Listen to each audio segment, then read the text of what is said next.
जय जय श्री राधे।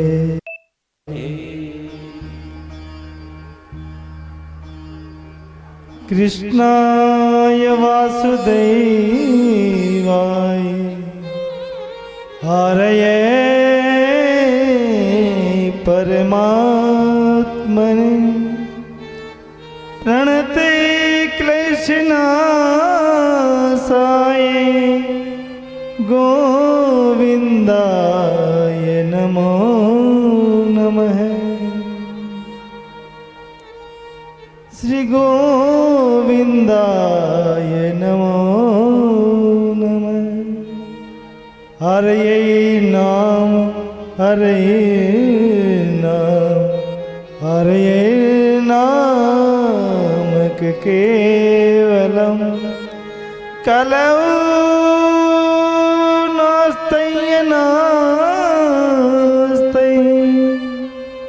नास्ते गतिरन्यथा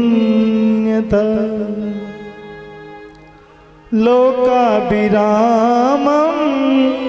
रणरङ्गधीरं राजीवनेत्रं रघुवंशनाथं कारुण्यरूपं करुणाकरं तं श्रीरामचन्द्रं शरणं प्रपद्ये। मनोजवं मारुतितुल्यवेगं जितेन्द्रियं बुद्धिमतां वरिष्ठं वातात्मजं वानरयूथमुख्यं श्रीरामदूतं शरणं प्रपद्ये। सीताराम राम राम सीताराम राम राम सीताराम राम राम सीताराम राम राम सीताराम चरण रति मोरे सीताराम चरण रति मोरे अनुदिन बढ़ो अनुग्रह तोरे जेहि विधिनाथ होई हित मोरा जेहि विधिनाथ होई हित मोरा करहु सो बेगी दास मैं तोरा करहु सो बेगी दास में तोरा।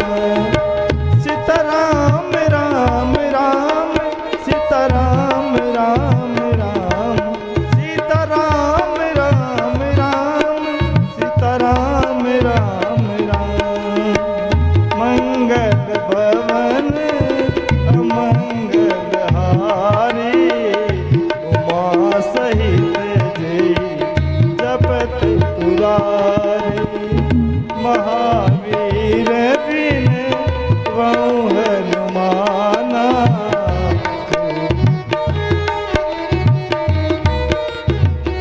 मंगल मूर्ति मारुति नंदन सकल अमंगल मूल निकंदन पवन तनय संतन हितकारी हृदय विराजत अवध बिहारी।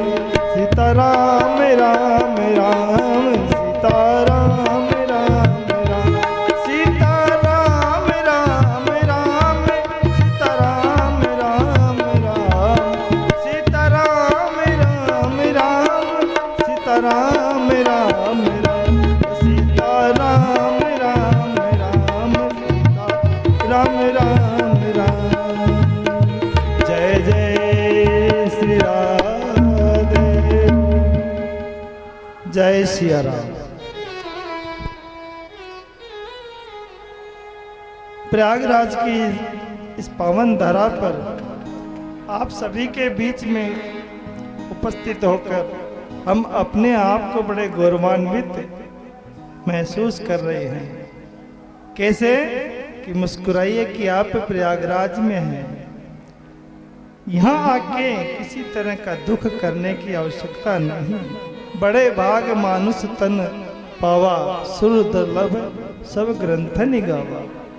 ये मनुष्य शरीर ही बड़े दुर्लभ, बड़ी मुश्किल से मिलता है, और इस दुर्लभ तन को, इस दुर्लभ तीर्थ स्थल पर और इस दुर्लभ अवसर पर यदि हम नहीं लेके आए तो ये हमारा सबसे बड़ा दुर्भाग्य होगा।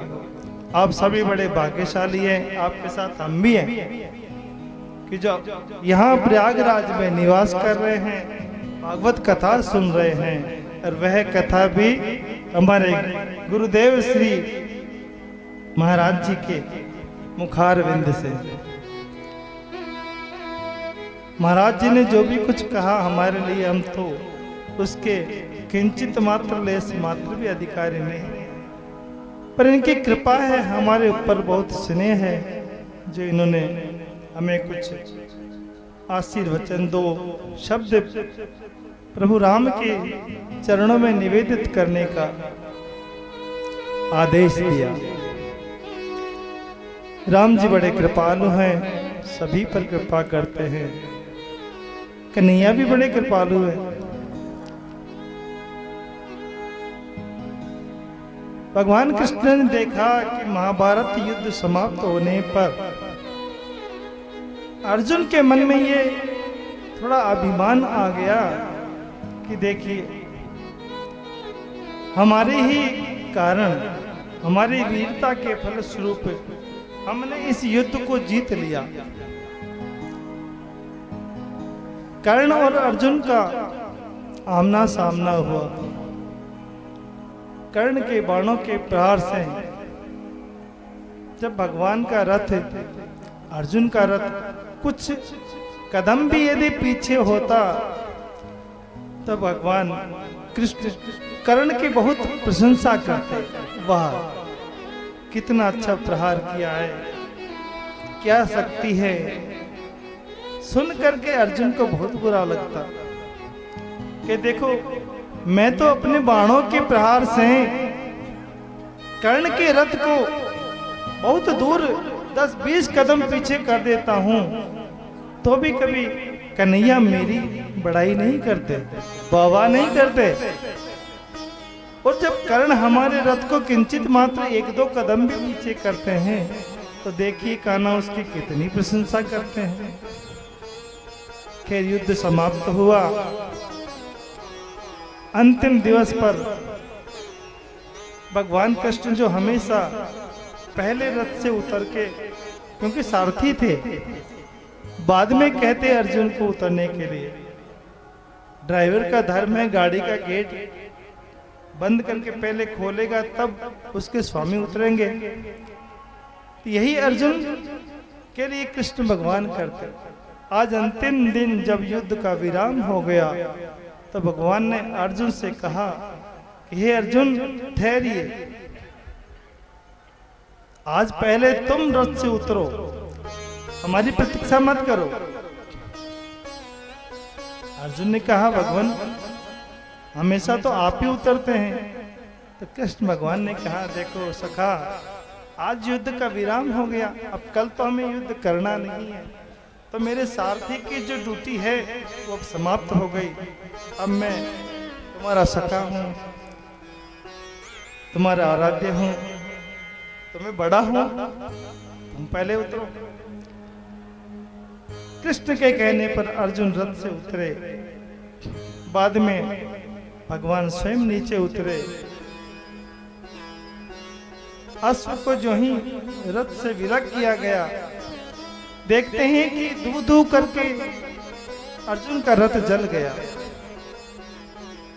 जो कपिध्वज था वह भी उतार लिया गया। अर्जुन ने पूछा महाराज ये क्या हुआ? हे भगवान ये रथ कैसे जल गया?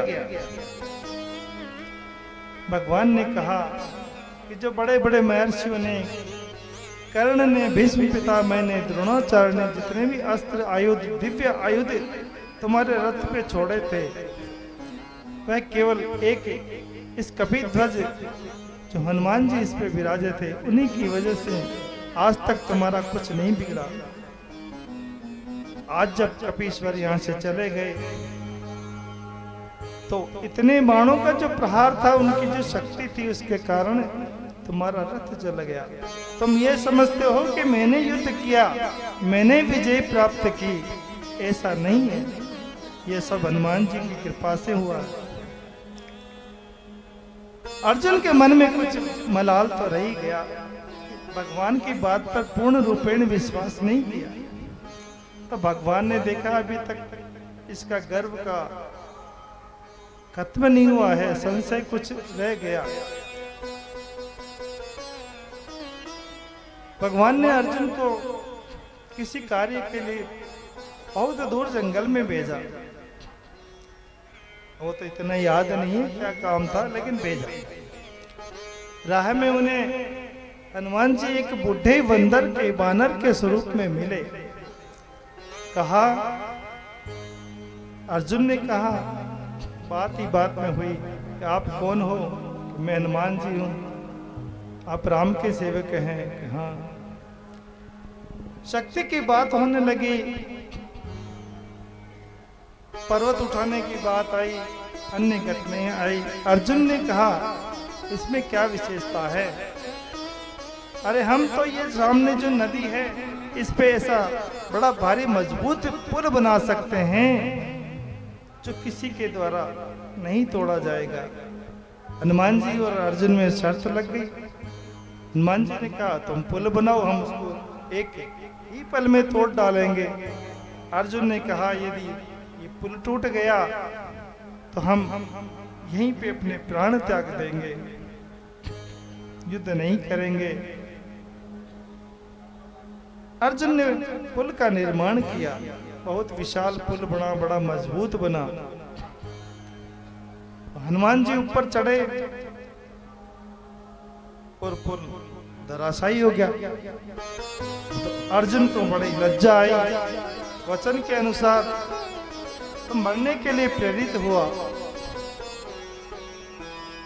भगवान कृष्ण वहां प्रकट हुए। अरे तुम मरने के लिए क्यों जा रहे हो? अर्जुन ने कहा, देखिए हमने पुल का निर्माण किया अपने बाणों से, और इस वानर ने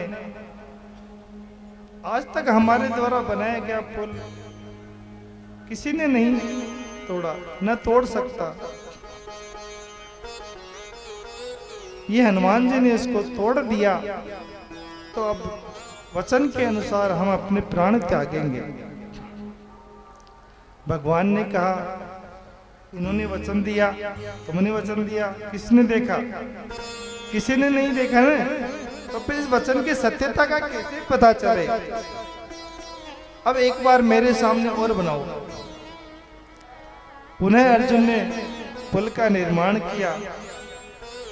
हनुमान जी तो समझ गए कि हमारे ठाकुर अपने सखा की परीक्षा लेने आए हैं, इसका जीवन भी बचाएंगे। पुनः हनुमान जी जब पुल पर चढ़े, भगवान कृष्ण ने उस पल को अपने उंगली से उठा लिया, अद्धर कर दिया, ताकि वो पुल टूटे नहीं।